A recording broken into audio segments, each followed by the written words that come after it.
আমরা সন্তানের পিতামাতা হব, সন্তানকে সভ্য জাতি গঠনের জন্য এক শ্রেণীর লোক পৃথিবীতে বর্তমানে আছে যাদেরকে মুআল্লিম বলা হয়, শিক্ষক বলা হয়।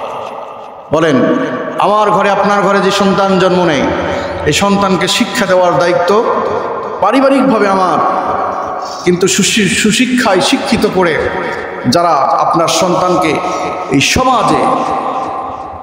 সমাজে একটা সুন্দর পর্যায়ে পৌঁছে দেওয়ার জন্য আপ্রাণ মেহনত করে সব কিছু দিয়ে সভ্য জাতি গঠন করলেন, হায়ার এডুকেটেড পার্সন বানালেন, মেহনতের স্টিম রোলার চালিয়ে মেহনত করে এক অক্ষর শিখে দিয়ে আপনার সন্তানকে যে বড় করলেন, শিক্ষিত বানালেন, সভ্য জাতি করলেন, তাদেরকে বলা হয় শিক্ষক, মুআল্লিম। নবী আলাইহিস সালাতু ওয়াস সালাম বলেন, মুসলিম শরীফের riwayat, নবীজি বলেন, ইন্নামা বুইস্তু মুআল্লিমান, নিশ্চয় আমি প্রেরিত হয়েছি শিক্ষক হিসেবে। জোরে বলেন সুবহানাল্লাহ।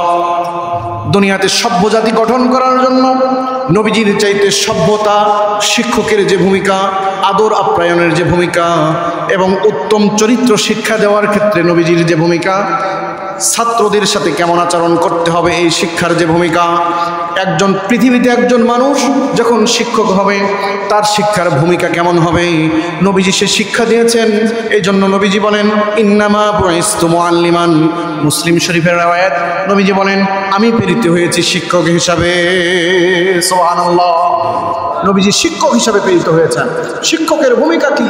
শিক্ষক হলো আমার এবং আপনার সন্তানদেরকে মেহনত করে পড়িয়ে, আমাদের দেশ যেহেতু বাংলাদেশ, এদেশের হায়ার এডুকেটেড পার্সন কেমন করে হওয়া যায়, আপনার সন্তান সভ্য জাতি, একজন শিক্ষিত সোসাইটিতে আপনার সন্তানের মান মর্যাদা কেমন করে বৃদ্ধি করে, কেমন করে আপনার সন্তান সুন্দরভাবে এবং সিভিলাইজড এই সভ্যতাকে বজায় রেখে চলতে পারে, এই দায়িত্ব নিয়ে শিক্ষা দেন, তারা হলেন মুআল্লিম, শিক্ষক।